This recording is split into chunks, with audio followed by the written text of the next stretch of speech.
आज धूप निकली हुई है और कई दिनों के बाद में फिर से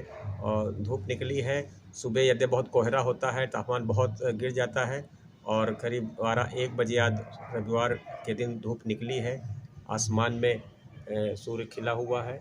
और रोशनी चारों तरफ दिख रही है।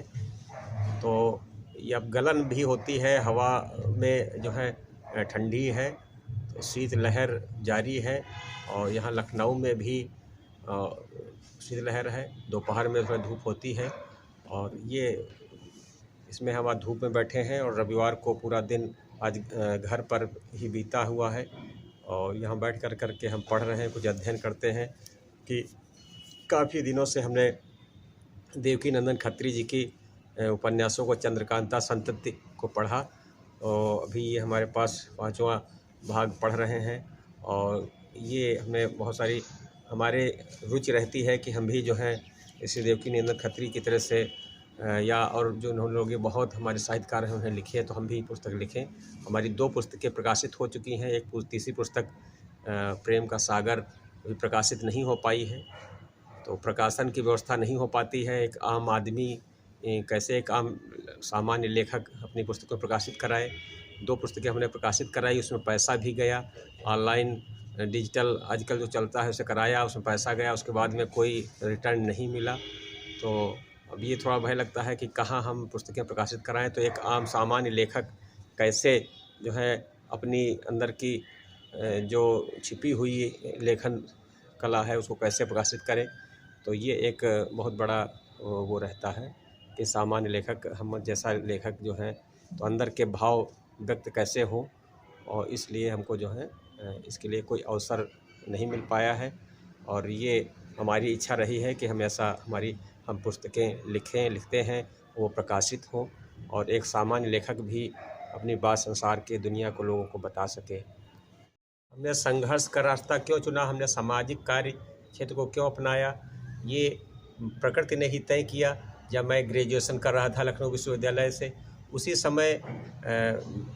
मुझे सोशल वर्क मैंने लेकर के ग्रेजुएशन किया। उस समय नहीं पता था कि हम सोशल वर्क का कोई काम में क्षेत्र में जाएंगे, लेकिन आगे जा कर के हमें प्रकृति ने उसी रास्ते पर ढकेला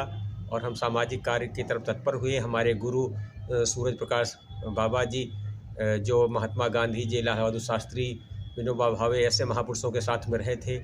उनके साथ रहने का सानिध्य मिला। तो और हम फिर गांधी जी को पढ़ा, विवेकानंद जी को पढ़ा, ऐसे महापुरुषों के बारे में पढ़ता रहा और ये सोचा कि महाजनो गता है येन पंथा, जिधर महापुरुष गए हों वही वास्तव में मार्ग है और उसी पर चलना चाहिए हर इंसान को। मैंने भी चलने का प्रयास किया और हमेशा ईमानदारी से, सच्चाई से चलता रहा। उसको लेकर के एक गीत है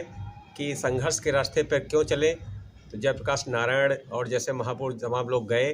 तो इसलिए राह संघर्ष की हम चुने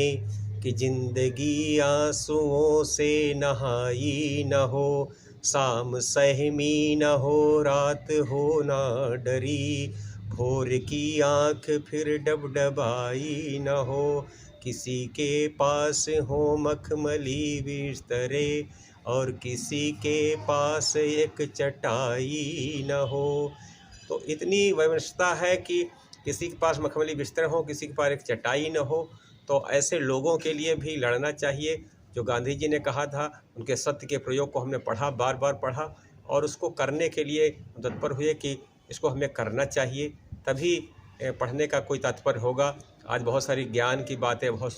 पढ़ने से बहुत कुछ नहीं होता है, लेकिन इतना होता है कि पढ़ने के बाद में हमें उसको अपनाने की तरफ बढ़ना चाहिए, ताकि जो है हम संघर्ष के रास्ते पर हम क्यों चले, कि ताकि किसी के पास जो है रात जो है ये सहमी ना हो, रोज़ सहम कर डरते हुए न जिए रात, और भोर की आँख भी डबडबाई, सुबह उठते उठते गरीबों के बच्चे उनकी आँखें ना डबडबाई हों, कैसे हम अनाज पाएंगे, कैसे भोजन वस्त्र पाएंगे। तो इसको लेकर के हमें हर व्यक्ति को संघर्ष करना चाहिए, यही हमारे जीवन का लक्ष्य होना चाहिए।